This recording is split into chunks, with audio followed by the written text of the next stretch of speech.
Hello বন্ধুরা, আপনারা কে কীরকম আছেন? রুবিজ হোম কিচেনে আপনাদের সবাইকে স্বাগত জানাই। আজ আমি আপনাদেরকে চিকেন দো পেঁয়াজার রেসিপি শেয়ার করব। তার জন্য এখানে আমরা নিয়ে নেব, এখানে আমি চিকেন নিয়েছি। চিকেনটাকে আমি খুব ভালো করে ধুয়ে পরিষ্কার করে নিয়েছি।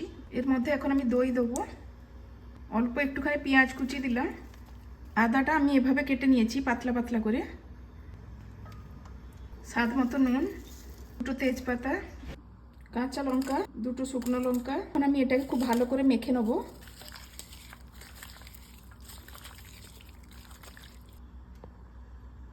বড় এলাচ আর ডালচিনি, ছোট এলাচ, লবঙ্গ একটু হালকা থেতো করে নেব। এপাশে আমি সাদা তেল গরম করতে বসিয়েছি। তেল গরম হয়ে গেছে, এখন আমি ওর মধ্যে দুটো তেজপাতা, দুটো শুকনো লঙ্কা, একটা স্টার এনিস দিলাম। এখন আমি এর মধ্যে থেতো করা গোটা গরম মশলাটা দিয়ে দেবো। এখন আমি এর মধ্যে হলুদের গুঁড়ো, লঙ্কার গুঁড়ো, আমি এর মধ্যে মেখে রাখা চিকেনটা দিয়ে দেবো।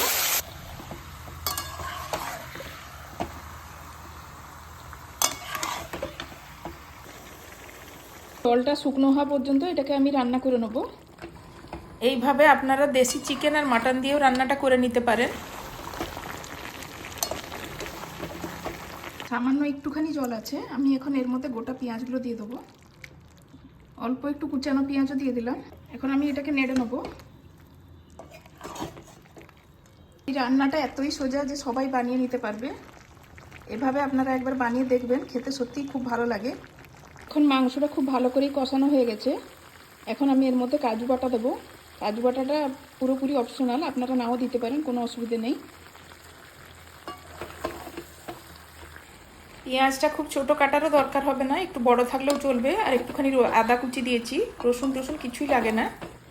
এর থেকে তেল বেরিয়ে গেছে, এখন আমি গ্যাস বন্ধ করে দেবো। চিকেনটা হয়ে গেছে, খুব ভালো করে কষানো হয়ে গেছে। এখন আমি এর মধ্যে ধনেপাতা কুচি ছড়িয়ে দিলাম। এভাবে আপনারা একবার চিকেনটা রান্না করে দেখবেন, খেতে খুব ভালো লাগবে।